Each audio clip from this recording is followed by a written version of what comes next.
कई पिछली बार आपकी वार्ता भी हुई थी, उसमें आपको आश्वासन नहीं मिला था, तो क्या ऐसी मजबूरी थी कि आप आंदोलन की तरफ अग्रसर हैं? देखिए, 2022 के बजट में केंद्र सरकार ने 20 रुपये की वृद्धि की और राज्य सरकार उसे आज दिवस तक लागू नहीं कर पाई।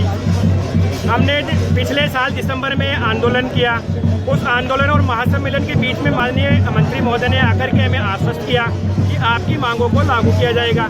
उन्होंने अपने स्तर से पूरी नोटिस चलाते हुए विभाग को भेजी है मीटिंग। अब मुख्यमंत्री महोदय आखिर उसको क्यों नहीं लागू कर रहे हैं? हमारी जो मुख्य मांग है वो मानदेय की है, छीजत की है, प्राधिकार पत्र की लाइसेंस जो पूर्व में पीडीएस एक्ट 1956 और 76 का जो एक्ट है उसके अनुसार चल रहा है, तो उसमें संशोधन किया जाए, क्योंकि अभी पीडीएस एक्ट लागू हो चुका है। हमारा छीजत 2016 से पहले हमारे को मिल रहा था, उसको लागू किया जाए, क्योंकि जहाँ गेहूँ तोल करके अलग अलग जब हम देते हैं तो उसमें गेहूँ करीब 2% तक हम लोगों को कम प्राप्त हो पाता है।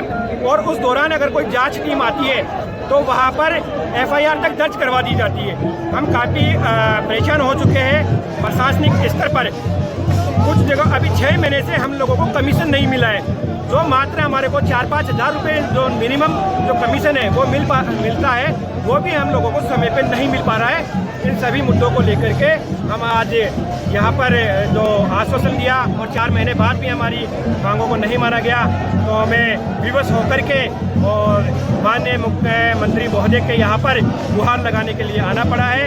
हम उनसे विनती करते हैं, अभी हम शांतिपूर्वक ढंग से अपना कार्यक्रम कर रहे हैं और हो सकता है कि ये आंदोलन उग्र हो, और उससे पहले हम उनसे आग्रह करेंगे कि हमारी जो भी मांगे हैं उनको सहानुभूतिपूर्वक सुनते हुए आप हमारे को जो डीलरों पर जो मुश्किल से अपना जीवन यापन कर पा रहे हैं उनको एक संबल देने का प्रयास करें। खजरावाल आया मंत्री और उसने कहा था कि हम मानदेय करेंगे, आपको मानदेय करेंगे और 30,000 ऊपर देंगे, और हमारे दूसरी बार और आना पड़ा और तीसरी बार आना पड़ा, और जिनके पर हमारा आंदोलन बढ़ते दम रहते थे हम आंदोलन करेंगे। और आने वाला समय में 6 महीने और बाकी है, फिर देखेगा सरकार कैसे क्या हुआ, उनको बताएंगे। कई 4 राशन डीलर राजस्थान के अंदर है, उनको पूरे सदस्य बताएंगे। और हमारा 2,000 रुपये दुकान से किराया देना पड़ता है, ये 500 रुपये पर डे गेहूँ तोड़ने वालों को देना पड़ता है, और लाइट बिल आता है। और हमारा क्या पाना पड़ता है, हम 5,000-7,000 में काम करें, हमारी जो सरकार ढूंढ नहीं रही है, तो ये क्या मतलब रहा है? मजदूर से देखते हो गया, हमारी बेइज्जती की। हमारे कोरोना के अंदर ऐसे काम किया, हम साथी छोड़ के हमने काम किया कोरोना के अंदर, और 500 लोगों से हम 10 हुए, घर घर जाके ऑन डिलीवरी माल हमने वितरण किया। उन्होंने सरकार ने कहा कि हमको ऑन डिलीवरी पैसे देंगे, अभी तक हमारा भुगतान नहीं किया, 9 महीने से हमारा भुगतान नहीं किया है। हम सरकार से बराबर संघर्ष कर रहे हैं, हमारों को मानदेय दिया जाए। आज राशन डीलर की हालत ये है कि सरकार ने अभी गेहूँ जनवरी से फ्री कर दिया। राशन डीलर जो है अपना घर कैसे चलाए, हर राशन डीलर राजस्थान का परेशान है। आज तक हमारे को 7 महीने से कमीशन नहीं मिला। हर पूरे राजस्थान में राशन डीलर की हालत बहुत दयनीय है। सरकार हमारे और ध्यान नहीं दे रही है। सिर्फ आश्वासन दिया था, प्रताप सिंह खजूरिया ने कहा था कि आपका मानदेय लागू कर दिया जाएगा। प्रताप सिंह खजूरिया जी ने फाइल को तब भी गिरी, बाकी अभी वो फाइल जो है राज्यपाल के, शायद ही हमने सुना कि राज्यपाल के अधीन फाइल पड़ी है, उसमें विचार विमर्श चल रहा है। हमको अगर मान्यता नहीं दे सकती सरकार तो कम से कम हमारा कमीशन बढ़ाया जाए, गुजरात पैटर्न पर लागू किया जाए। जो पश्चिम बंगाल में जो मिल रहा है राशन डीलरों को, केरला में मिल रहा है, उसके आधार पर भी अगर राजस्थान को अगर ये सरकार अगर मानदेय की जगह अगर कमीशन बढ़ा देती है तो भी राशन डीलर संतुष्ट हो सकता है। बाकी मानदेय सरकार के साथ हमारी मुख्य मांग मानदेय है, अगर मानदेय नहीं बढ़ाती है सरकार, इसलिए हमारी ये धरना पड़ता है। हम लोग इतनी दूरी से आते हैं तो हम भी अपनी तकलीफ से आते हैं, क्योंकि सरकार समानीकरण है नहीं। किसी कोई 5,000 में 4,000 में कैसे परिवार का पालन पोषण करेगा, ये तो सरकार को भी मालूम है।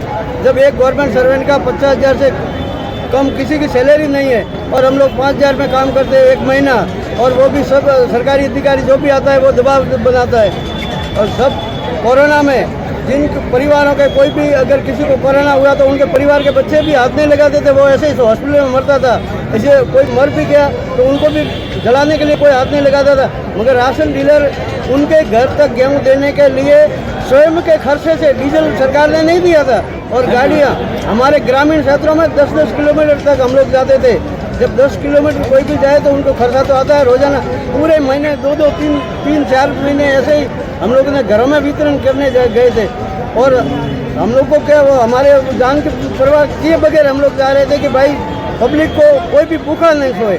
और सरकार ने सब जगह परिवहन व्यवस्था बंद कर दी गई थी, इसके लिए हम लोग वहाँ जा रहे थे। अभी हम लोग मानने के लिए कि आगे भविष्य में भी ये महंगाई तो बढ़ती जा रही है, 5,000 में महंगाई में क्या करेंगे।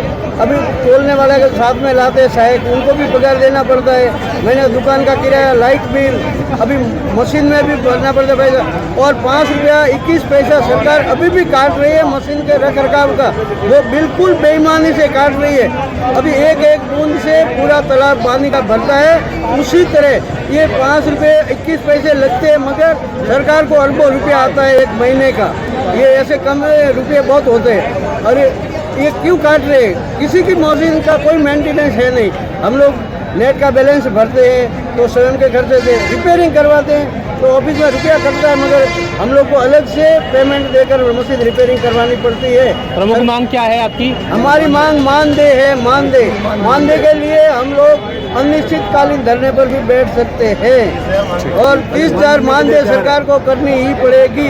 अगर सरकार आगे अभी नहीं मानेगी तो इलेक्शन में सरकार को खुद को भी ये रिजल्ट मालूम पड़ जाएंगे, क्योंकि एक राशन डीलर पूरे गांव के संपर्क में रहता है, गांव का सरपंच भी पूरे गांव से संपर्क में नहीं रहता और राशन डीलर हर घर से संपर्क में रहता है। हर परिवार हमारे संपर्क में रहते हैं। कोई भी गरीब के घर में भी चूल्हा जलता है तो राशन डीलर उसको टाइम पे अनाज पहुंचाता है।